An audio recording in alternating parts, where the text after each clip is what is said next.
আসসালামু আলাইকুম। Education care Facebook page এবং ইউটিউব চ্যানেলে একাদশ ও দ্বাদশ শ্রেণীর নতুন একটি গদ্যে সবাইকে স্বাগতম। শিক্ষার্থীরা, আজকে আমরা আমাদের সাহিত্যপাঠ বইয়ের সিলেবাসভুক্ত খুবই গুরুত্বপূর্ণ একটি গদ্য নিয়ে থাকছে আজকের ক্লাসটি। আজকে আমরা পড়ব রেইনকোট এই গল্পটির মূল ভাব, অর্থাৎ এক কথায় এটা কি বোঝানো হয়েছে এবং রেইনকোট গল্পের খুবই গুরুত্বপূর্ণ কিছু এমসিকিউ, যে এমসিকিউগুলো বিভিন্ন পরীক্ষাতে আসতে দেখা গিয়েছে অ্যাডমিশন এবং এইচএসসি। আমরা শুরুতেই রেইনকোট গল্পটির মূল ভাবটি জেনে নিব। রেইনকোট গল্পটি বাংলাদেশের মুক্তিযুদ্ধের প্রেক্ষাপটে রচিত একটি শক্তিশালী প্রতীকী গল্প। এতে মুক্তিযুদ্ধকালীন ঢাকার যুদ্ধ অবস্থা, পাকিস্তানি সেনাবাহিনীর নির্মম অত্যাচার এবং সাধারণ মানুষের মাঝে চলমান আতঙ্কের চিত্র ফুটে উঠেছে। গল্পটির মূল চরিত্রে নুরুল হুদা। তাহলে গল্পটির কেন্দ্রীয় বা মূল চরিত্রে কে আছে? নুরুল হুদা একজন সাধারণ ও নিরীহ প্রকৃতির কলেজ শিক্ষক, যিনি যুদ্ধের চরম সময় নিরপেক্ষ থাকার চেষ্টা করে অবশেষে পাকিস্তানি বাহিনীর সন্দেহভাজন হিসেবে চিহ্নিত হয়ে যান। এই গল্পে মুক্তিযুদ্ধের ঘটনাবলীর পাশাপাশি আমরা দেখতে পাই একটি সাধারণ মানুষ কীভাবে এই চেতনায় মুক্তিযোদ্ধার সমান হয়ে উঠতে পারে। গল্পটি শুরু হয় ঢাকা শহরের এক ভয়াবহ দিনের কাহিনী দিয়ে, যেখানে গেরিলা মুক্তিযোদ্ধারা ঢাকা কলেজের সামনে আক্রমণ চালিয়ে বৈদ্যুতিক ট্রান্সফর্মার ধ্বংস করিয়ে দেয়। এতে পাকিস্তানি বাহিনীর রোষানলে পড়ে কলেজের শিক্ষকগণ। পরবর্তীতে পাকিস্তানি মিলিটারিরা তদন্তের জন্য কয়েকজন শিক্ষককে ডেকে পাঠায়, যাদের মধ্যে নুরুল হুদাও একজন। নুরুল হুদা, যিনি বরাবরই নিরপেক্ষ থাকতে চেয়েছিলেন, নিজের ভিতরে একটি দ্বন্দ্ব অনুভব করতে থাকেন। তিনি সবসময় শান্তিপ্রিয় এবং ভীতু প্রকৃতির একজন মানুষ ছিলেন, তাই যুদ্ধের প্রতি তার সরাসরি কোনো সায় ছিল না। কিন্তু এমন পরিস্থিতিতে তিনি শিক্ষকের দায়িত্ব পালনের জন্য নির্ধারিত সময় কলেজে উপস্থিত হন। গল্পে বিশেষ গুরুত্ব দেওয়া হয়েছে এক রেইনকোটের উপর, যা নুরুল হুদা তার শালক মুক্তিযোদ্ধা মিন্টুর কাছ থেকে পেয়েছিলেন। বৃষ্টির দিনে সেই রেইনকোট গায়ে দিয়ে তিনি কলেজে যান। এখানে রেইনকোটটি শুধুমাত্র একটি পরিধেয় বস্তু নয়, বরং এটি মুক্তিযোদ্ধা মিন্টুর সাহস এবং দেশের জন্য আত্মত্যাগের প্রতীক। এটি গায়ে নুরুল হুদা নিজেকে আলাদাভাবে অনুভব করতে শুরু করেন। একটি অদ্ভুত উষ্ণতা এবং সাহস তাকে ঘিরে ধরে। গল্পে এই রেইনকোটের মাধ্যমে নুরুল হুদার মধ্যে যে পরিবর্তন ঘটে তা অত্যন্ত অর্থবহ।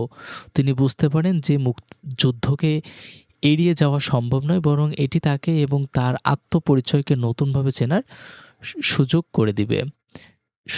সুযোগ এনে দিয়েছে। কলেজের পৌঁছানোর পর পাকিস্তানি বাহিনী তাকে গ্রেপ্তার করে এবং মারাত্মক নির্যাতন চালায়।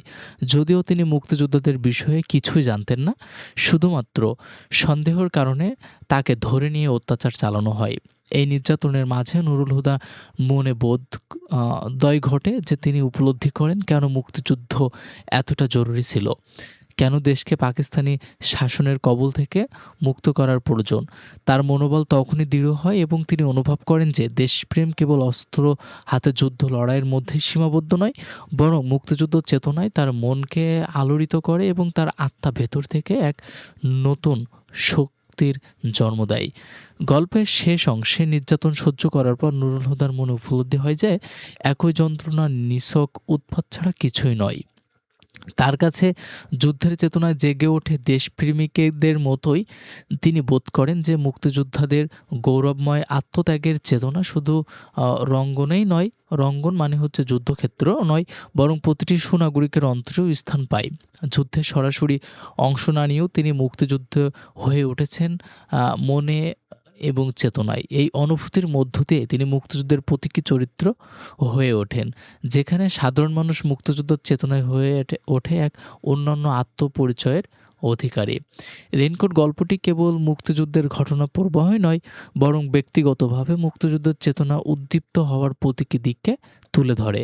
গল্পটি আমাদের দেখায় যে মুক্তিযুদ্ধের চেতনা শুধুমাত্র যুদ্ধক্ষেত্র লড়াই করার মধ্যেই সীমাবদ্ধ নয়, বরং প্রতিটি বিবেকবান নাগরিক, যিনি দেশ ও জাতির প্রতি ভালোবাসা অনুভব করেন, তার অন্তরে সেই চেতনা জেগে ওঠে। নুরুল হুদা হয়ে ওঠেন সেই চেতনার প্রতীক, যিনি শারীরিকভাবে যুদ্ধ না করেও মানসিকভাবে এক অভূতপূর্ব মুক্তিযুদ্ধের প্রতিচ্ছবি হয়ে ওঠেন। শিক্ষার্থীরা, রেইনকোট এই গল্পটি একটি মুক্তিযুদ্ধ ভিত্তিক আ গল্প। আমরা এখন এই রেইনকোট গল্পে খুবই গুরুত্বপূর্ণ কিছু এমসিকিউ জেনে নিব। আমাদের ১ম প্রশ্নটি বলা হয়েছে, আখতারুজ্জামান ইলিয়াস কত খ্রিস্টাব্দে জন্মগ্রহণ করেন? এটার সঠিক অ্যান্সারটি হবে গ নম্বর ১৯৪৩ সালে তিনি জন্মগ্রহণ করেছিলেন। আখতারুজ্জামান ইলিয়াস কত তারিখে জন্মগ্রহণ করেন? অ্যান্সারটি হচ্ছে ১২ই ফেব্রুয়ারি তিনি জন্মগ্রহণ করেছিলেন। আখতারুজ্জামান ইলিয়াস কোথায় জন্মগ্রহণ করেন? তিনি গাইবান্ধা। আমাদের গাইবান্ধা যদি কেউ থেকে থাকো, তাহলে অবশ্যই একটু কমেন্ট করো যে গাইবান্ধার কে আছো? আখতারুজ্জামান ইলিয়াসের পৈতৃক নিবাস অর্থাৎ তার বাবার বাসা কোথায় ছিল? তার বগুড়াতে। বগুড়ার জন্য কি বিখ্যাত? একটু কমেন্টে জানাই দিও তো। দেখি বগুড়ার কে আছে? আখতারুজ্জামান ইলিয়াসের পিতার নাম কি? আ বিএম ইলিয়াস, ক নম্বরটি। আখতারুজ্জামান ইলিয়াসের মাতার নাম কি? তার মায়ের নাম হচ্ছে গ নম্বর মরিয়ম ইলিয়াস। আখতারুজ্জামান ইলিয়াসের পিতৃদত্ত নাম কি? অ্যান্সারটি হচ্ছে খ নম্বর আখতারুজ্জামান মোহাম্মদ ইলিয়াস। আখতারুজ্জামান ইলিয়াস কোথায় স্নাতক ও স্নাতকোত্তর ডিগ্রি লাভ করেন? অ্যান্সার ঢাকা বিশ্ববিদ্যালয় থেকে। এখানে কার স্বপ্ন কোনটা? আ মানে কে কোন ইউনিভার্সিটিতে পড়তে চাও? যেহেতু তোমরা এইচএসসির পরেই অ্যাডমিশন দিবা। তো তোমাদের স্বপ্নের বিশ্ববিদ্যালয়টাও একটু কমেন্টে জানিয়ে দিও। আখতারুজ্জামান ইলিয়াস কর্মজীবনে কি ছিলেন? তিনি কর্মজীবনে ছিলেন অধ্যাপক অর্থাৎ শিক্ষক ছিলেন। আখতারুজ্জামান ইলিয়াসের লেখা সংখ্যার চেয়ে কিসের জোর দিয়েছেন? গুণগত মানের উপর তিনি জোর দিয়েছেন। আখতারুজ্জামান ইলিয়াসের গল্পগ্রন্থের সংখ্যা কয়টি? ৫টি। এটা কিন্তু খুবই গুরুত্বপূর্ণ একটি প্রশ্ন। তার গল্পগ্রন্থ লেখকের মানে সংখ্যা কয়টি? আখতারুজ্জামান ইলিয়াসের গল্পগ্রন্থ মোট কতটি গল্প সংকলিত হয়েছে? অ্যান্সার হচ্ছে ২৮টি গল্প। শিক্ষার্থীরা, এই প্রশ্নটা তোমাদের জন্য খুবই গুরুত্বপূর্ণ। খোয়ারি কোন ধরনের কাব্যগ্রন্থ? এটি হচ্ছে খ নম্বর গল্পগ্রন্থ। এরপরে দুধ ভাতে উৎপাত গল্পটির লেখককে আখতারুজ্জামান ইলিয়াস, এটাও কিন্তু তোমাদের জন্য খুবই গুরুত্বপূর্ণ। এরপরে দোজখে রোম কোন ধরনের গ্রন্থ? এটি হচ্ছে গল্পগ্রন্থ। এরপরে আছে আখতারুজ্জামান রচিত উপন্যাসটির নাম কি? চিলেকোঠার সেফাই। তোমাদের এই প্রশ্নটা ম্যাক্সিমাম অ্যাডমিশন প্রশ্ন এবং এইচএসসির বিভিন্ন প্রশ্নতে আসতে দেখা গিয়েছে। চিলেকোঠার সেফাই গ্রন্থটির লেখককে, সঠিক অ্যান্সারটি হবে আখতারুজ্জামান ইলিয়াস। এরপরে খোয়াবনামা কী ধরনের গ্রন্থ? এটি হচ্ছে উপন্যাস। এরপরে আরও আছে, শিক্ষার্থীরা তোমরা যদি মনে করো যে এই এমসিকিউ এবং প্রশ্নের উপরে তোমাদের আলাদা ক্লাস দেওয়ার প্রয়োজন, তাহলে কমেন্টে আমাদেরকে জানিয়ে দিও। আমরা সেটার উপর তোমাদেরকে আবার ক্লাস দিয়ে দিব। দরজায় কড়া না রেখে, অ্যান্সারটি হচ্ছে গ নম্বর প্রিন্সিপালের পিয়ন। আল্লাহুম্মা আনতা সুবহানাকা ইন্নী কুনতু মিনাজ জালিমিন কেন পড়েছিলেন? খ নম্বর মিলিটারির ভয়ে। নুরুল হুদার ঠোঁটের উপর সবসময় কি রেডি থাকে? ৫ কালেমা। দরজা খোলার সময় নুরুল হুদার কি ভুলে গিয়েছিল? টুপি মাথায় দিতে। এরপরে ঘরে ঢোকার সময় পিয়ন নুরুল হুদাকে কি বলে? স্যার মেয়ে সালাম দেয়া, অর্থাৎ খ নম্বরটি। আ পিয়নের গলার স্বর কেমন ছিল? চিনচিনে ও গম্ভীর। তলব কিয়া আবি জানে হোগা কার উক্তি? এটি হচ্ছে পিয়ন। পিয়ন তো এখন প্রিন্সিপাল হয়ে গেছে। গতরাতে কার কলেজের প্রিন্সিপাল পিয়নগুলো আসলে প্রিন্সিপালের ভূমিকায় থাকে? একটু কমেন্টে জানিয়ে দিও। কারণ ম্যাক্সিমাম কলেজের পিয়নগুলোর ভূমিকা থাকে হচ্ছে সেই কলেজের প্রিন্সিপালের মতোই।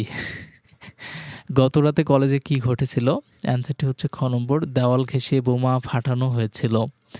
নুরুল হুদার চোখে চাহনিকে গল্পের কি বলে বর্ণনা করা হয়েছে? ভোঁতা কিন্তু গরম। কলেজের জিমনেশিয়ামে কি ছিল? মিলিটারির ক্যাম্প। ঢাকা কলেজের শিক্ষার্থী যদি কেউ থেকে থাকো, তাহলে সে একটু কমেন্টে জানিও। ঢাকা কলেজের জিমনেশিয়াম যেটি, এইখানে ছিল মিলিটারির ক্যাম্প। নুরুল হুদার পিয়ন ইসহাক মিয়াকে কি করতে বলেন? তিনি তাকে চা খেতে বলেন। পিয়ন ইসহাক কোথায় যেতে বলেছিল? পিয়ন ইসহাক ইনি যেতে বলেছিল আব্দুস সাত্তার মির্জার ঘরে। নুরুল হুদা কেন পিয়নকে ইসহাক মিয়া বলে সম্বোধন করে? ভয়ে। ইসহাক পিয়ন কোন গাড়িতে চড়ে রওনা হয়? তিনি হচ্ছে একটি বেবি ট্যাক্সিতে করে রওনা হয়েছিল। নুরুল হুদার জন্য নুরুল হুদা উদ্ধ বলে কেন?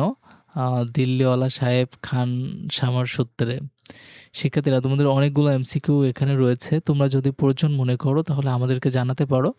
আমরা তোমাদেরকে এমসিকিউর উপরে প্রতিটা সাবজেক্ট ওয়াইজ এমসিকিউর উপরে ক্লাস আপলোড দিব এবং তোমরা আমাদের চ্যানেলে ঢুকে প্লেলিস্টে এবং আ কোর্সে ক্লিক করে তোমাদের প্রয়োজনীয় ভিডিওটি দেখে নিতে পারো।